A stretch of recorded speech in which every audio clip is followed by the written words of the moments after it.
पापियों को पाप से है तारती। हरे कृष्णा। सभी भक्तों को श्रीमद् भागवतम के सत्र में हार्दिक अभिनंदन और सुस्वागतम। आज का हमारा विषय है चतुर्वर्ण, मीन्स ब्राह्मण, क्षत्रिय, वैश्य और शूद्र, और ब्रह्मचारी, गृहस्थ, वानप्रस्थ और संन्यास। प्रहलाद महाराज किस तरह इस सामाजिक विभाजन अपने जीवन में पालन किए, उसकी चरित्र कथा नारद मुनि के मुख से जो युधिष्ठिर महाराज को सुनाए थे, वो कथा आज हम लोग श्रवण करेंगे। सुखदेव गोस्वामी परीक्षित महाराज को कहते हैं कि प्रहलाद महाराज जिनके कार्यकलाप तथा चरित्र की पूजा तथा चर्चा ब्रह्मा तथा शिव जैसे महापुरुष करते हैं, तो उनके विषय में सुनने के बाद महापुरुषों में सर्वाधिक आदरणीय राजा युधिष्ठिर महाराज ने नारद मुनि से अत्यंत प्रसन्न मुद्रा से पुनः पूछा। क्या पूछा? युधिष्ठिर महाराज ने कहा कि हे प्रभु, मैं आपसे धर्म के उन समस्त सिद्धांतों के विषय में सुनने का इच्छुक हूं जिनसे मनुष्य जीवन के चरम लक्ष्य अर्थात भक्ति को प्राप्त किया जा सकता है। मैं मानव समाज के सामान्य वृत्तिपरक कर्तव्यों तथा वर्णाश्रम धर्म के नाम से विख्यात सामाजिक तथा आध्यात्मिक उन्नति की प्रणाली के विषय में सुनना चाहता हूँ। ये नारद मुनि के मुख से युधिष्ठिर महाराज श्रवण करेंगे। तो तात्पर्य में श्रील प्रभुपाद इस विषय में वर्णन करते हैं कि सनातन धर्म का अर्थ है भक्ति। ऐसे में हमारे विश्व में अभी क्या बोलते हैं, सनातन धर्म, हिंदू धर्म, क्रिश्चियन धर्म, मुस्लिम धर्म, जैन धर्म, बौद्ध धर्म, विभिन्न प्रकार के धर्म है। लेकिन वास्तविक धर्म का अर्थ क्या है, श्रील प्रभुपाद इस तात्पर्य में वर्णन किए। कहते कि सनातन शब्द का अर्थ होता है जो नित्य है, जो कभी बदलता नहीं, नो चेंजिंग, अपितु सभी परिस्थितियों में अपरिवर्तित रहता है। तो हम अनेक बार विवेचना कर चुके कि जीव का नित्य वृत्ति पर कर्तव्य सनातन धर्म क्या है। इसकी व्याख्या श्री चैतन्य महाप्रभु द्वारा दी गई है।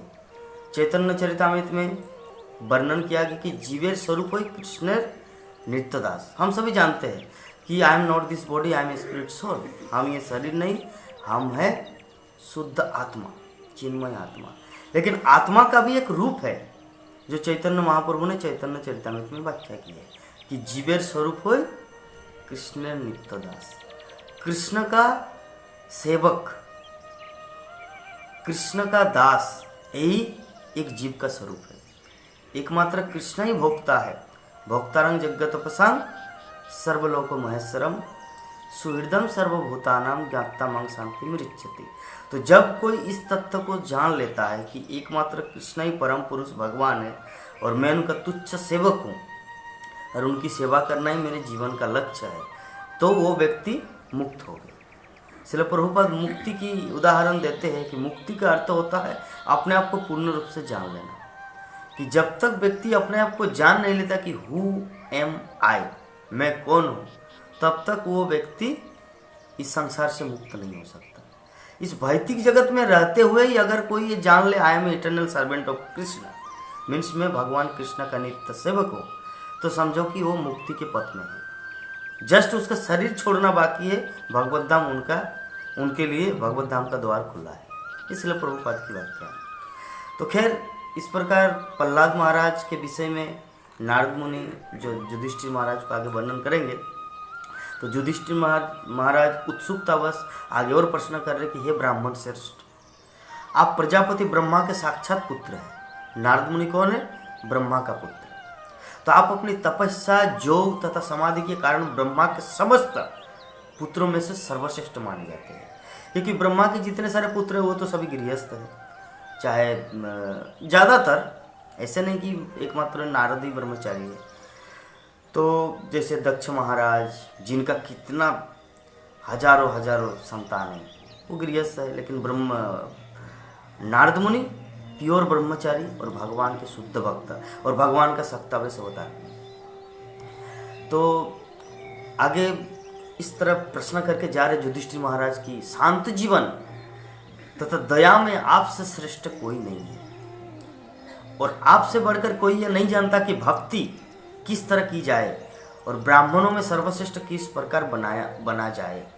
तो अतः आप गुह्य धार्मिक जीवन के समस्त सिद्धांतों को जानने वाले हैं, और आपसे बढ़कर उन्हें अन्य कोई नहीं जानता।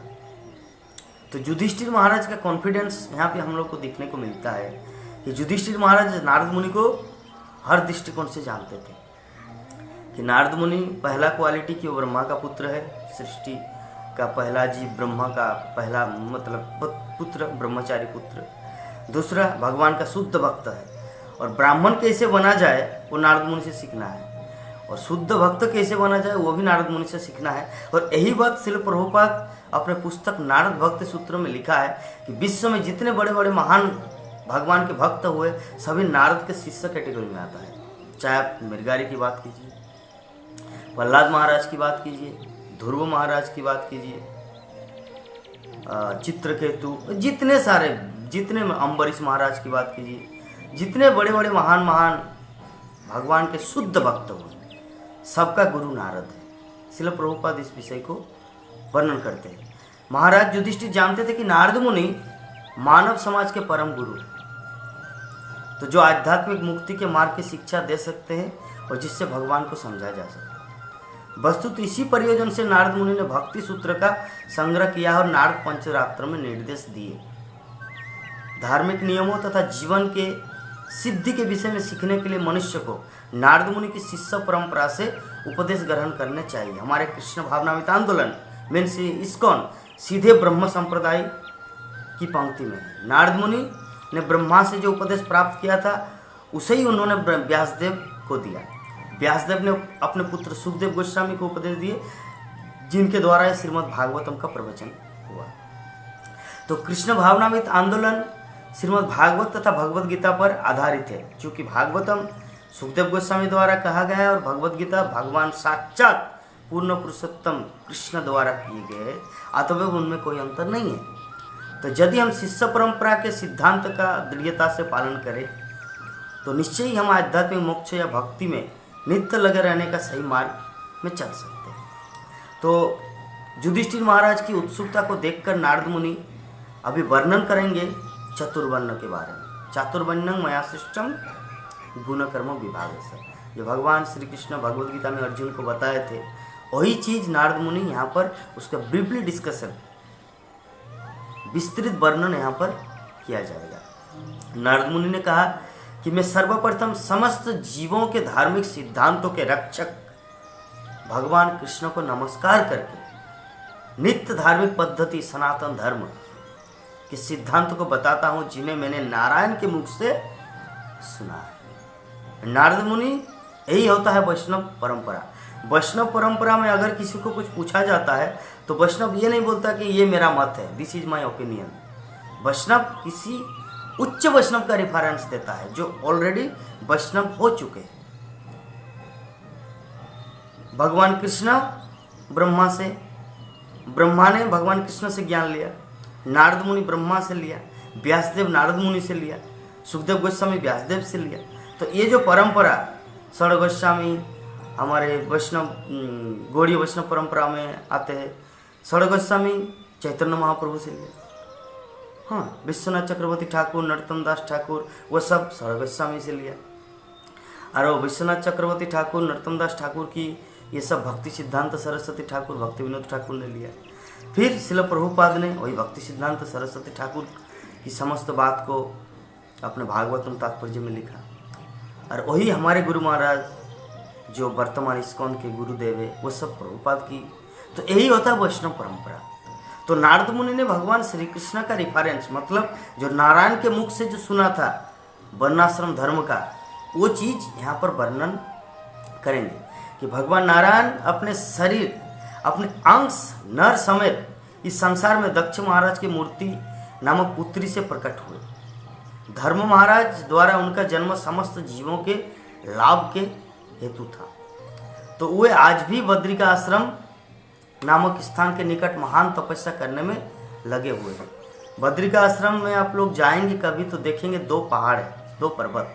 तो एक नर है, एक नारायण है, एक अर्जुन है, एक भगवान कृष्ण है, जो अभी भी तपस्या कर रहे हैं। क्योंकि कलि युग के बद्ध जीव ना तपस्या, ना पूजा, ना धर्म, ना नीति नियम कुछ पालन नहीं कर पाएंगे। इसलिए समस्त जीवों के हित के लिए खुद समस्त जीवों के लिए वो तपस्या कर रहे हैं।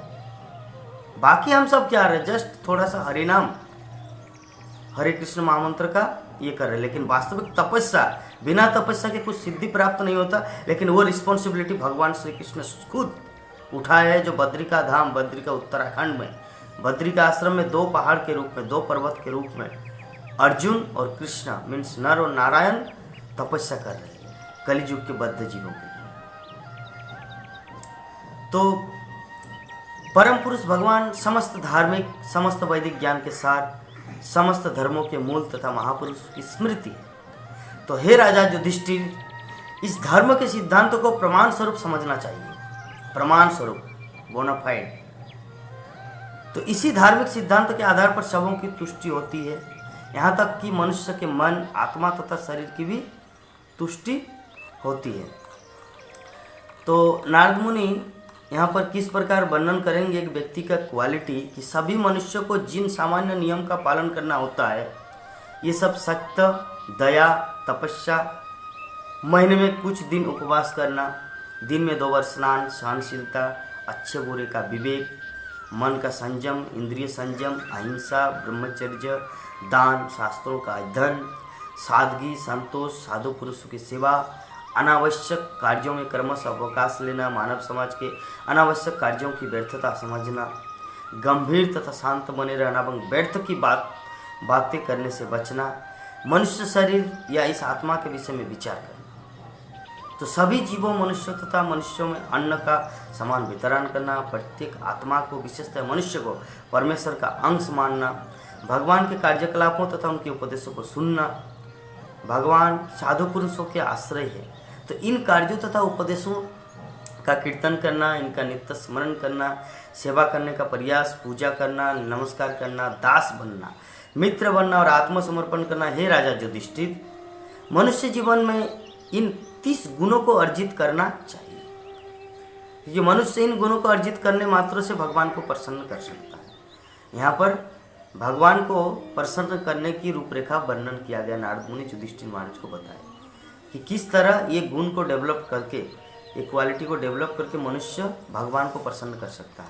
और जो व्यक्ति भगवान को प्रसन्न कर लिया तो उनको क्या प्रसन्न करने की चीज़ बाकी रह गई। इसीलिए क्योंकि शास्त्रों में कहा गया है कि जस्मिन तुष्टे सर्वम इदम, मीन्स जिसको प्रसन्न करने मात्र से सारा जगत प्रसन्न होता है, वो है भगवान कृष्ण। तो व्यवसाय वर्ग को यहाँ पे ब्राह्मण जो समाज को शिक्षा दे आध्यात्मिक भक्ति तत्व के बारे में, उसे कहा जाता है ब्राह्मण। क्षत्रिय जो पुलिस वर्ग, प्रशासन वर्ग, जो चोर डाकू या हर तरह से मनुष्य पशु सबकी रक्षा करे, दैट इज कॉल्ड क्षत्रिय वर्ग। फिर वैश्य, वैश्य क्या करेंगे, वो लोग कृषि, बिजनेस ये करके समाज को भरण पोषण करेंगे। और चौथे श्रेणी में आता है शूद्र, जो तीनों वर्ग की सेवा करेंगे, क्योंकि शूद्र वर्ग अगर नहीं होगा तो ये 4 चीज़ का जरूरत होता है एक समाज को चलाने के लिए, जो हर समय पहले भी था, अभी भी है और भविष्य में भी रहेगा। प्रभुपाद जब अमेरिका गए तो वहाँ पर रसिया में जाके किससे, एक डॉक्टर से मिले, वहाँ के पीएचडी, और हिंदू धर्म के ही पीएचडी किए थे। तो उन्होंने प्रभुपाद उनको बताया कि हर समाज में, चाहे फॉरेन हो, देश हो, विदेश हो, हर जगह ये 4 प्रकार के श्रेणी के व्यक्ति पाए जाते हैं, ब्राह्मण, क्षत्रिय, वैश्य और शूद्र। क्योंकि श्रमिक वर्ग के लोग हैं, आपका व्यवसाय वर्ग के लोग होते हैं, प्रशासन विभाग के लोग होते हैं और शिक्षक विभाग के लोग होते हैं, जो समाज को शिक्षा दे सके। तो चारों वर्ग के लोग हर परिस्थिति में, हर देश में पाए जाते हैं। तो नारद मुनि इसका पूर्ण रूप से ब्रीफली डिस्कशन किए। जैसे स्त्रीणाम च पति देवानां तच्छुश्रुणानुकूलता तद्रुन्नसु नृत्यवृत्तिश्च नित्यं तद्व्रत धारणम। यहाँ पर बताया गया है एक शांतक गृहस्थ जीवन के लिए एक महत्वपूर्ण है क्या कि पति की सेवा करना, अपने पति की अनुकूल रहना, पति के संबंधियों तथा मित्रों के प्रति भी समान रूप से अनुकूल रहना तथा पति के व्रतों का पालन करना। ये 4 नियम पतिव्रता स्त्री के लिए पालनीय है। तो स्त्री अपने पति के व्रत का पालन करे। पति के व्रत से किसी प्रकार का असमंजस पारिवारिक जीवन का उच्छेद कर देगा। इस प्रसंग में चाणक्य पंडित का उपदेश अत्यंत महत्वपूर्ण है। चाणक्य पंडित कहते हैं कि दंपत्य कलहो नास्ति तत्र श्री स्वयं आगता। मीन जहाँ पति पत्नी में झगड़ा नहीं होता वहाँ भाग्य की देवी लक्ष्मी स्वयं उस घर में आती है, वास करती है। तो स्त्री की शिक्षा इस श्लोक में दिए गए संकेतों के अनुसार होनी चाहिए कि पतिव्रता स्त्री के लिए मूल सिद्धांत यही है कि सदा पति के अनुकूल रहे, फेवरेबल टू हर हस्बैंड। तो भगवद गीता में कहा गया कि स्त्रीषु दुष्टासु वार्ष्णेय जायते वर्ण संकर। यदि स्त्रियां दूषित हो जाती है तो वर्ण संकर संतान उत्पन्न होती है। वर्ण संकर मीन्स हिप्पी। तो आधुनिक शब्दावली में वर्ण संकर तो हिप्पी है जो विधि विधानों को नहीं मानते। तो दूसरी व्याख्या यह है कि जब जनता वर्ण संकर हो जाती है तो कोई नहीं जान पाता कि कौन किस स्तर पर है। तो वर्णाश्रम प्रणाली समाज को वैज्ञानिक ढंग से 4 वर्णों तथा 4 आश्रमों में विभाजित करती है, किंतु वर्ण संकर समाज में ऐसा विभेद नहीं दिखता और कोई नहीं जान सकता कि कौन क्या है। तो ऐसे समाज में ब्राह्मण, क्षत्रिय, वैश्य तथा शूद्र में अंतर कर पाना कठिन होता है।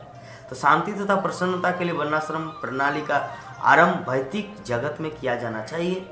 जगत में मनुष्य के कार्यकलापों के लक्षण सुस्पष्ट होने चाहिए और उसी के अनुसार उसको शिक्षा दी जानी, तब आध्यात्मिक प्रगति संभव है।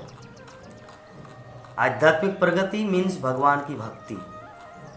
तो नारद मुनि अंत में यही बता रहे कि हे राजन, कि वैदिक ज्ञान में पारंगत ब्राह्मणों का निर्णय है कि प्रत्येक युग में अपने अपने भौतिक गुणों के अनुसार विभिन्न वर्णों के लोगों का आचरण इस जीवन में तथा अगले जीवन में कल्याणकारी होता है।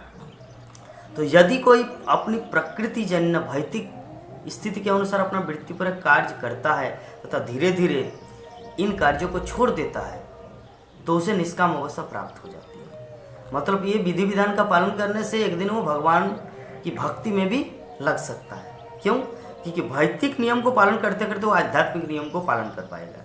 अतः हे राजन महाराज युधिष्ठिर, यदि कोई खेत को बारंबार जोता बोया जाता है तो उसकी उत्पादन शक्ति घट जाती है और जो भी बीज बोए जाते हैं वो नष्ट हो जाते हैं। तो जिस प्रकार घी की एक बूंद डालने से अग्नि कभी नहीं बुझती अपितु घी की धारा से वो बुझ जाएगी, उसी प्रकार विषय वासना में अत्यधिक लिप्त होने पर ऐसी इच्छाएं पूरी तरह नष्ट हो जाती है। यदि कोई उपयुक्त प्रकार से ब्राह्मण, क्षत्रिय, वैश्य तथा शूद्र के लक्षण प्रदर्शित करता है तो भले ही वो भिन्न जाति का क्यों न हो, उसे वर्गीकरण के उन लक्षण के अनुसार स्वीकार किया जाना चाहिए।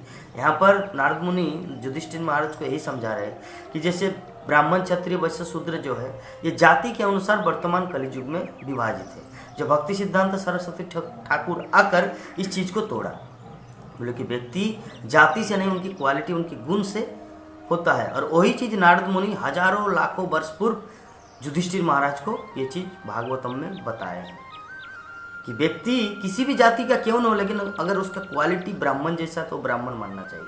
अगर उनका क्वालिटी क्षत्रिय जैसा है, पुलिस प्रशासन विभाग जैसे, क्षत्रिय मानना चाहिए। May be any title, any caste. तो यहाँ पर हम लोग देख रहे हैं कि नारद मुनि की बात सर्वोपरि है क्योंकि भगवान के शुद्ध भक्त हैं। तो इस प्रकार हम लोग आज का जो हमारा विषय था कि श्रीमद् भागवतम के 11 सप्तम स्कंद का 11 अध्याय मीन्स पूर्ण समास चतुर्वर्ण। तो प्रहलाद महाराज के द्वारा हम लोग को ये ज्ञान प्राप्त हुआ। तो इस प्रकार हम लोग कल आगे का अध्याय वर्णन करेंगे। तब तक के लिए हम आप सबसे विदा चाहते हैं। हरे कृष्ण।